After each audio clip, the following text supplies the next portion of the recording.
이제 우리가 그 제너레이터를 있는 걸 많이 쓰죠. 앞에서 봤듯이 상당히 많은 라이브러리 함수들이 제너레이터 함수이고요.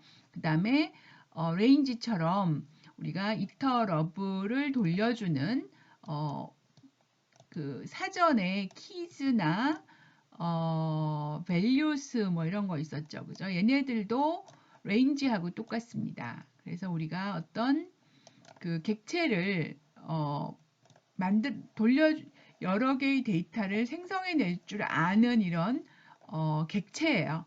그래서 그걸 가지고 우리가 이터를 통해서 이터레이터를 받을 수가 있다. 이런 얘기죠. 그런 것들이 이제 우리가 그 라이브러리 클래스에서 제공하는 이터러블이고, 그 다음에 이뉴머레이트나 집 같은 제너레이터 함수들도 있다라는 거 살펴봤는데요. 그런데 우리가 직접 만들 수도 있어요. 제너레이터를. 그래서 우리가 제너레이터 수식이라고 하는 걸 통해서 제너레이터를 한번 만들어 보겠습니다. 제너레이터 수식이란 우리가 이미 알고 있는 컴프리헨션하고 똑같아요. 컴프리헨션처럼 생겼는데 대신에 이게 아니라 괄호를 씁니다. 이걸 쓰면은 뭐예요? 리스트죠. 그죠? 리스트 컴프리헨션이라고 하는 것이고, 이걸 쓰면 우리가 제너레이터 수식이다. 이렇게 얘기를 해요. 전혀 다른 게 되어버립니다. 그래서 제너레이터 수식이란 뭐냐? 제너레이터의 역할을 할 수 있는 수식이에요. 말 그대로 수식인 거죠. 그죠? 그래서 우리가 이렇게 생긴 식을 하나 주면 얘는 차례로 마이 리스트에 있는 X를 차례로 돌려주는 그런 제너레이터가 되는 거예요.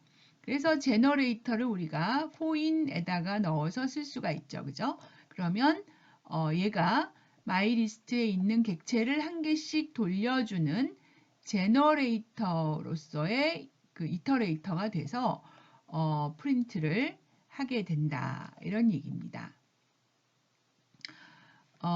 그래서 우리가 그 제너레이터라고 하는 애를 이런 식으로 컴프레hension처럼 생긴 괄호를 통해서 만들 수가 있다라고 하는 걸 살펴봤는데요. 이걸 가지고 이제 그 다음에 있는 예를 한번 생각을 해보겠습니다. 우리가 만약에 마이 리스트가 1, 3, 6, 10이 있어요. 그러면 그걸로 우리가 리스트 컴프리헨션을 만든다면 리스트 컴프리헨션은 이런 리스트를 돌려주죠. 내가 각각의 요소의 제곱을 가지는 리스트를 만들어 달라라고 하면 1369의 제곱인 19, 36, 100을 가진 리스트를 돌려주게 되는 것이 리스트 컴프리헨션입니다. 근데 그것을 이제 우리가 제너레이터 수식으로 만들 수도 있다는 거예요. 그래서 이번에는 내가 x제곱 마이 리스트에 있는 모든 x에 대해서 x제곱을 하나씩 생성하는 제너레이터 수식을 만들었어요. 그러면 이거는 뭐냐 하면 제너레이터 오브젝트로서 젠 익스프레션이라는 타입이다. 제너레이터 수식인 거죠. 이 제너레이터 수식은 우리가 이제 제너레이터로서의 역할을 할 수가 있는데 우리가 여기서 지금 저장을 안 했잖아요. 그죠? 얘도 저장을 안 했고. 그래서 그걸 이제 우리가 저장을 해서 사용을 할 수가 있는 겁니다. 제너레이터로서의 역할을 할 객체를 하나 만들어서 그 변수를 가지고 제너레이터의 역할을 할 수가 있다라는 거죠.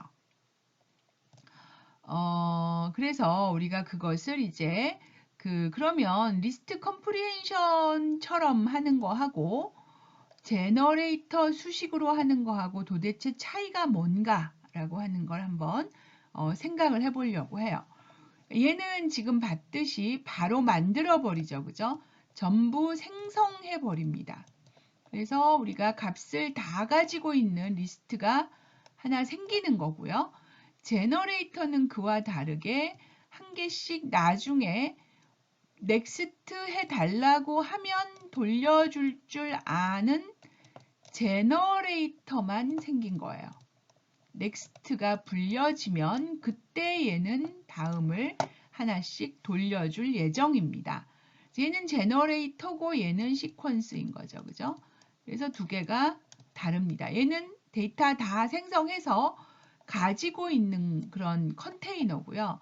얘는 생성할 줄 아는 코드만 가지고 있는 제너레이터다. 이렇게 구별해서 보실 수 있을 것 같아요. 그래서 이제 그 메모리와 실행 시간을 한번 비교를 해 보겠습니다.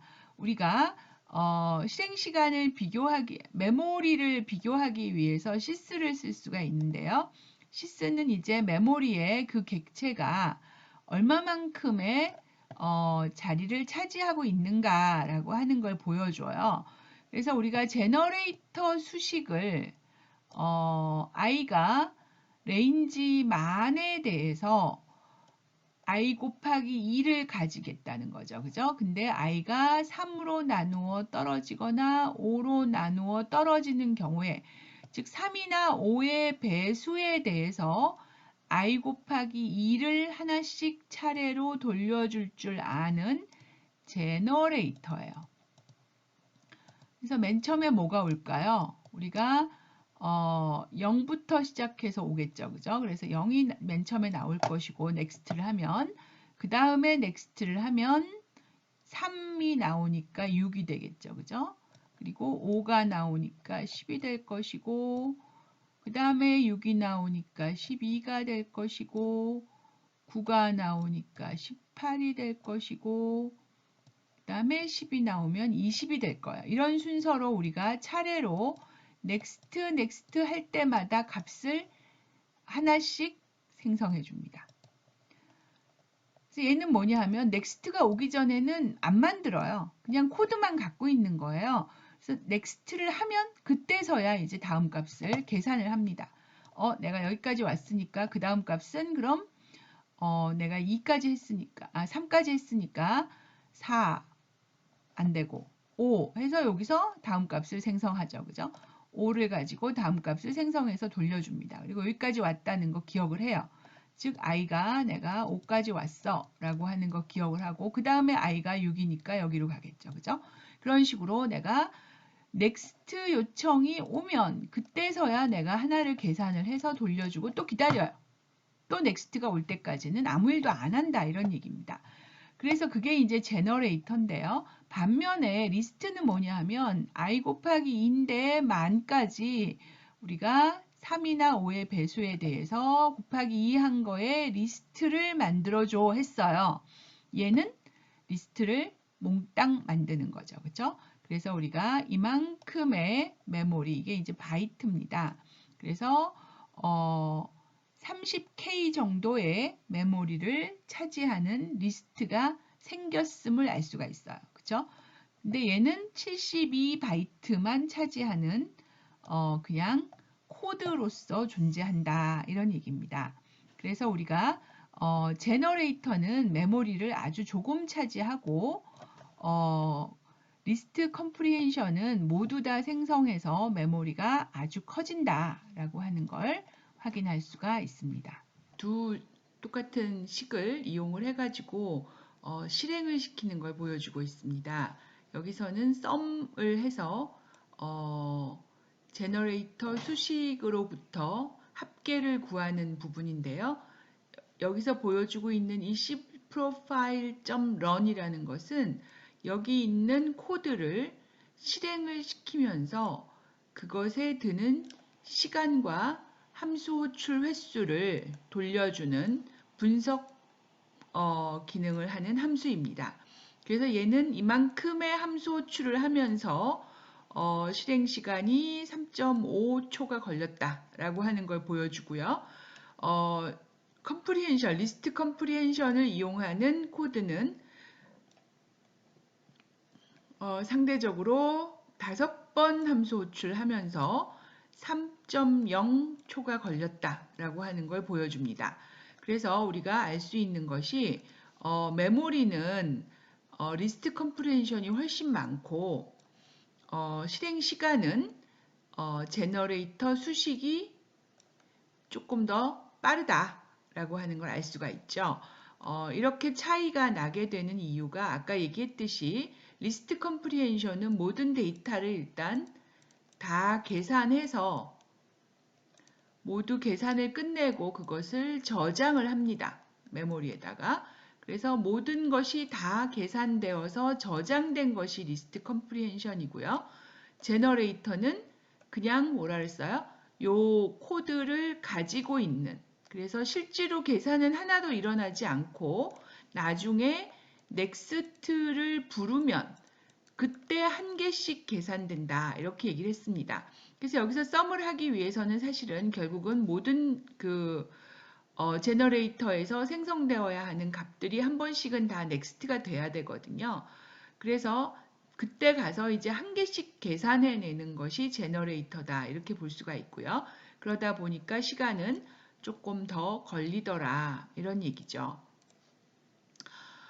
그래서 그 제너레이터 수식과 그 다음에 리스트 컴프리헨션, 그 두 개를 비교를 했을 때 우리가 리스트를 생성하는 것이 훨씬 더 메모리를 많이 쓴다는 거죠. 그죠? 메모리에서는 훨씬 더 높고, 그 다음에 실행 시간은 리스트가 더 짧다, 훨씬 빠르다. 제너레이터는 메모리는 적게 차지하고 실행 시간은 느리다, 이렇게 우리가 얘기를 해볼 수 있겠습니다. 그래서 실행 시간이 이제 느리다라고 하는 것이 단점이 될 수가 있는데요, 제너레이터가. 그런데 어떤 경우에 단 뭐냐 하면 제너레이터는 데이터가 가용 메모리보다 많을 때, 그럴 때 훨씬 더 좋다, 이런 얘기죠. 리스트 컴프리헨션은 우리가 모든 데이터를 다 메모리에다가 쏟아야 되기 때문에 가용 메모리가 적을 때는 답이 될 수가 없습니다. 즉 메모리가 부족한 상황에서는 리스트 컴프리헨션으로는 할래야 할 수가 없는 거예요. 그래서 우리가 데이터가 대용량이거나 또는 메모리가 부족하거나 이런 상황에서는 제너레이터가 필수가 된다, 이런 얘기입니다. 그래서 제너레이터는 우리가 이제 빅데이터에서는 거의 뭐 필수적인 선택이 될 수밖에 없는 그런 상황인 거죠. 데이터가 굉장히 많은 그런 문제에서는 우리가 제너레이터를 통해서 계산을 수행하는 것이 필수다, 이렇게 얘기를 하고 있습니다. 다시 한번 제너레이터의 사용 이유를 우리가 정리를 해보겠습니다. 제너레이터를 사용해야 되는 건 언제냐? 왜 우리가 제너레이터를 쓰느냐? Why입니다. 일단 제너레이터는 사용이 쉽다라는 거죠. 포인으로 우리가 굉장히 쉽게 어떤 그 차례로 뭔가 데이터를 처리하는 것을 할 수가 있고요. 그 이외에도 우리가 비교적 쉽게 사용할 수 있는 그런 형식들을 가지고 있습니다.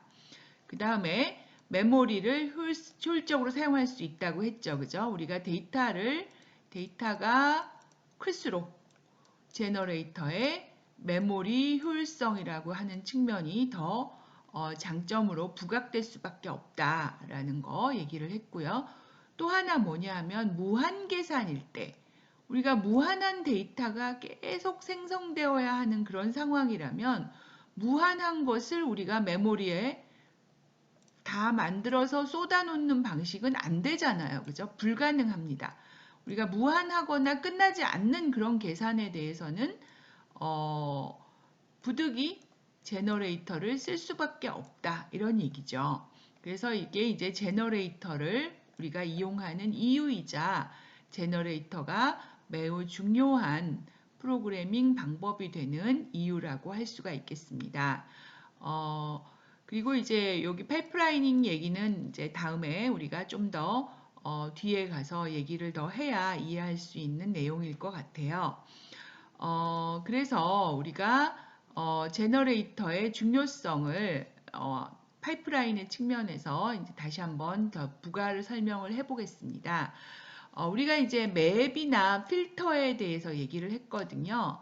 이런 것들이 우리가 이제 맵 앤 리듀스 모델 이런 것들에서 중요하다라고 얘기를 했습니다. 그래서 결국은 이 맵이라고 하는 것은 뭐냐 하면 값을 한 개씩 받아서 다른 결과를 내놔요. 우리가 한 개씩 한 개씩 변환시키는 거거든요. 그래서 값 한 개마다 함수를 적용시켜서 다른 값으로 변환시키는 이런 형태의 함수입니다. 그러면 우리가 이제 차례대로 예를 들어서 x1, x2, x3 이렇게 값이 쭉 있다고 생각을 해보죠. 그럼 우리가 이제 맵을 통해서 내가 f를 취해서 x1 플라임이 생긴다라고 했을 때 우리는 이제 여기 각각에다가 f를 취할 거잖아요. 그죠? 그래서 한 개씩 한 개씩 값을 꺼내서 f를 취하게 되는데 그 다음에 다시 또 거기다가 다른 함수를 취한다고 생각을 해봅시다. 그럼 이번에 y1이 나오고 거기다가 또 h를 취해서 z1이 나온다. 이런 과정이라고 했을 때 우리가 이거를 모두 다 계산해서 f의 결과를 다 만든 다음에 다시 또 그거를 g로 변환한 결과를 다 만드는 것을 우리가 리스트 컴프리헨션이라고 볼 수 있겠죠. 그죠? 내가 f를 리스트에 전부 다 몽땅 취하고 그 다음에 또 g를 몽땅 취하고 h를 몽땅 취하는 방식을 리스트 방식인데 우리는 제너레이터를 이용을 하게 되면 어떤 식이 되냐 하면 내가 한 개씩 f를 취해서 보내고 또 그 다음 거 f 취해서 보내고 또 그 다음 거 f 취해서 보내는 식으로 한 개씩 한 개씩 내보낼 수가 있습니다. 그럼 그걸 거꾸로 생각을 하면 나는 여기서 이제 값이 하나씩 필요해요. 그래서 내가 이거를 필요로 할 때 Z1을 필요로 할 때 요청을 하죠. 그럼 Z1은 Y1을 다시 요청을 하게 됩니다. 그리고 Y1은 X1을 받아와야 되고 그럼 X1은 다시 X에다가 F를 취한 값을 받아오는 거죠. 그래서 우리가 이제 Z1이 필요할 때 넥스트를 요청해서 Y1을 받아오고 Y1은 또 Y1을 내보내야 될 때 넥스트를 통해서 X1 플라임을 받아오게 되고 이런 식으로 한 개씩 한 개씩 땡겨다가 다음을 내보내는 거예요. 그 다음 여기서는 또 X2 플라임이 나오겠죠. 그죠? 이런 식으로 우리가 어떤 연속된 함수를 취해서 변환과 계산을 여러 단계를 거쳐서 하게 되는 것을 파이프라인 방식이라고 합니다. 그래서 만약에 우리가 %5, 5로 나눈 나머지를 구하고 나서 0인 것만 고른다라고 생각을 해보죠. 그러면 리스트로 하면 5로 나뉜 나머지를 모두 해요. 모두 한 다음에 그 중에 0인 것을 몽땅 다 고르죠. 그게 이제 리스트 방식입니다. 그런데 제너레이터는 어떻게 하냐 하면 값을 한 개 갖고 와서 나머지 5 하고 그리고 그것이 0인지 판단하고 또 반환을 하고 그 다음 값 갖고 와서 또 나머지 5 하고 값을 한 개씩 한 개씩 처리해서 다음 단계로 바로 넘길 수 있다는 거죠. 그런 식이 바로 파이프라인 방식입니다. 그래서 우리가 마치 공장에서 파이프라인을 통해서 조립 라인이 계속 흘러가면서 다음 작업을 차례로 진행하듯이 그런 방식으로 여러 개의 함수가 여러 개의 값에 대해서 적용된다라고 해서 이것을 파이프라인 방식이라고 이야기를 합니다. 이런 형태가 이제 제너레이터에서 가능하다는 거죠. 우리가 리스트 방식하고 다르게 제너레이터는 값을 한 개씩 받아서 다음 단계로 넘기는 게 가능하기 때문에 파이프라인 방식을 적용할 수 있다. 이런 얘기입니다.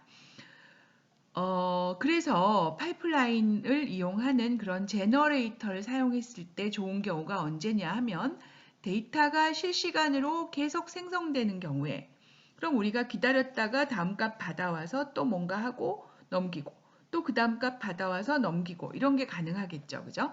그 다음에 또 데이터가 무한한 경우라면 우리가 몽땅 다 일단 한 단계 다 끝내고 다음 단계로 넘어갈 수가 없어요. 우리가 한 개씩 한 개씩 한 단계씩 처리해 나가는 것이 필요한 경우가 무한한 데이터를 처리할 때라고 할 수가 있겠습니다. 마찬가지로 비슷한 이유로 데이터가 너무 많아서 우리가 한 단계를 다 끝내고 메모리에 저장한 다음에 또 그 다음 단계를 다 끝내고 메모리에 저장하는 방식으로는 할 수 없는 그런 데이터를 가지고 있는 경우라면 역시 또 우리가 제너레이터를 이용하는 것이 더 바람직하다 이렇게 얘기를 할 수가 있는 거거든요.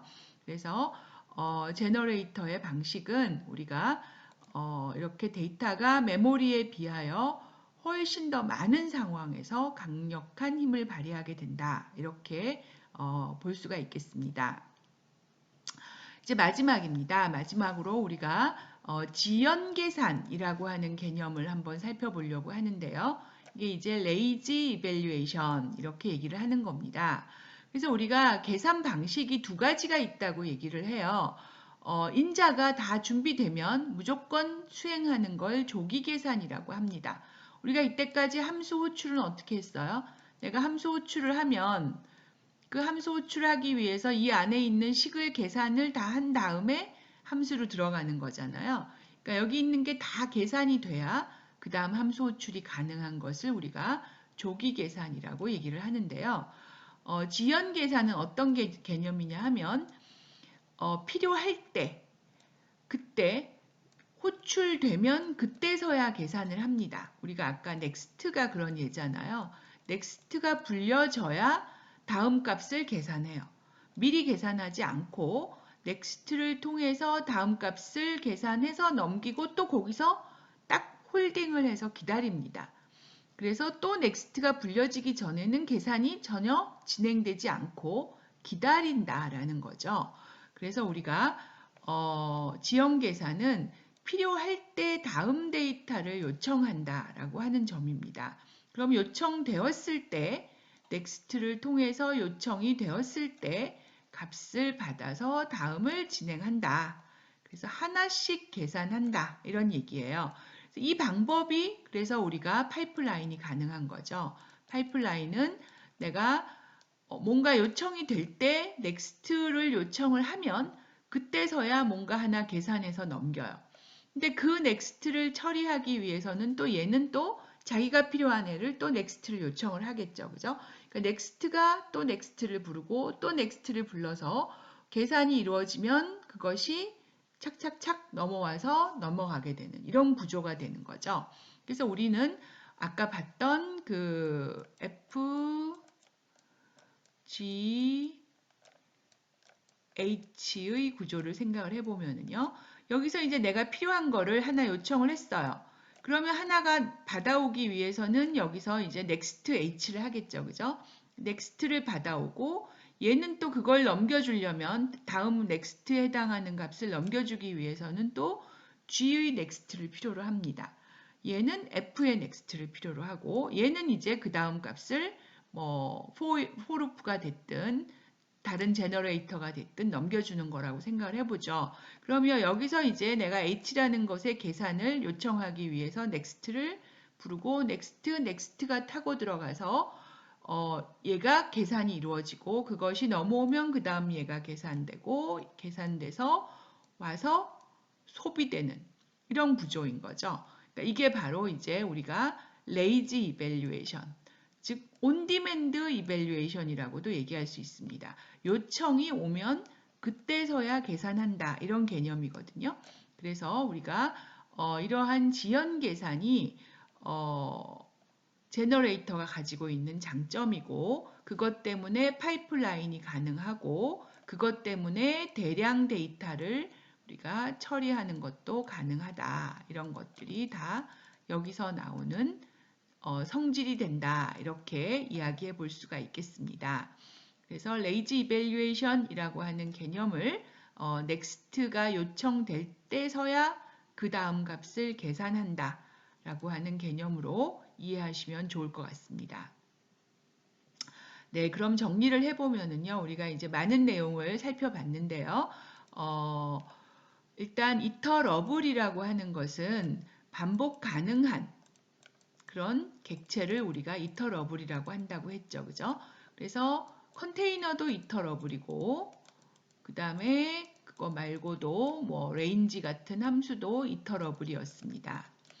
이터러블은 어떤 성질을 가지냐 하면 이터를 통해서 이터레이터를 돌려줄 수 있어요. 이터레이터가 이제 반복시켜주는 반복자라고 번역을 합니다. 그래서 얘가 이제 드디어 어떤 반복을 시켜요. 내가 다음 값은 뭐고, 그 다음 값은 뭐고, 끝났는지 안 끝났는지 체크하고 이런 일을 하는 애는 이터레이터라는 거죠. 그래서 우리가 리스트가 있으면 리스트는 이터레이터가 아니라 그냥 이터러블입니다. 근데 그 리스트에 내가 다음 값 하면서 끝까지 가는 이런 일을 해주는 애가 바로 반복자인 거죠.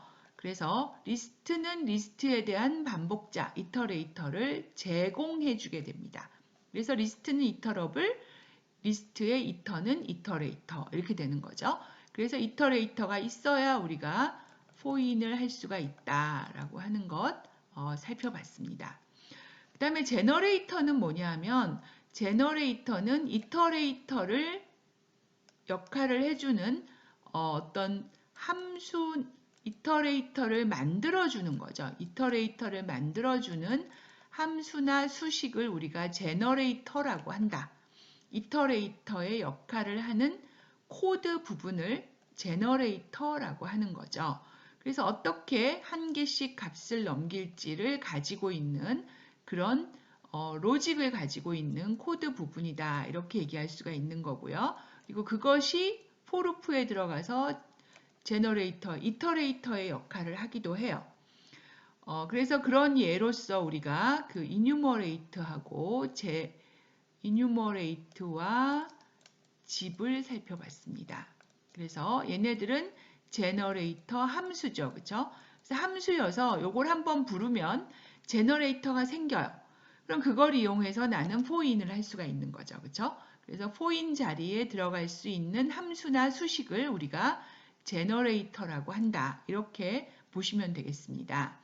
그래서 함수는 이런 게 있고요. 우리가 함수를 만드는 건 살펴보지 않았고 제너레이터 수식을 만드는 걸 살펴봤죠. 그죠? 컴프리헨션과 똑같이 생겼는데 괄호인 것을 우리가 제너레이터 수식이라고 한다. 얘는 하나도 계산을 안 하죠. 계산은 전혀 안 하고 어떻게 계산할지만 가지고 있어요.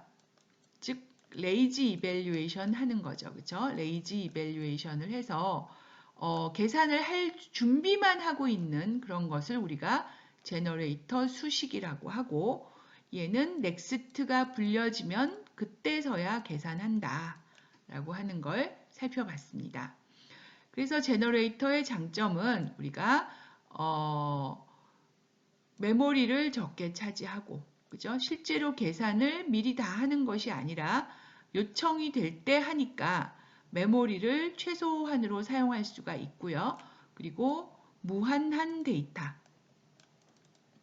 또는 계속 생성되는 데이터, 실시간 생성되는 데이터 또는 메모리에 비해서 너무 큰 데이터 이런 것들을 처리할 때 제너레이터가 큰 장점을 가진다라고 하는 것에 대해서 살펴봤습니다. 그래서 제너레이터는 빅데이터를 다루는 파이썬의 언어의 특징으로 매우 중요한 그런 장점이라고 할 수가 있고요. 여기서 얘기했던 이터레이터, 이터러블, 제너레이터의 개념을 잘 이해하시면 우리가 파이썬에 대해서 굉장히 수준 높은 이해를 하고 있다라고 얘기를 할 수가 있는 거죠. 제가 생각하기에는 아마 면접 같은 데서 제너레이터가 뭐죠? 이런 식의 질문 나올 수 있거든요. 그러면 그거에 대해서 잘 설명할 수 있다면 아마 면접관들을 감동시킬 수 있지 않을까 싶습니다. 파이썬을 쓰는 사람이라면 알아야 하는 그런 내용이라고 할 수가 있는 거죠. 네, 그러면 여기까지 해서 우리가 이터레이터와 제너레이터에 대한 설명을 마치겠습니다. 수고 많으셨습니다.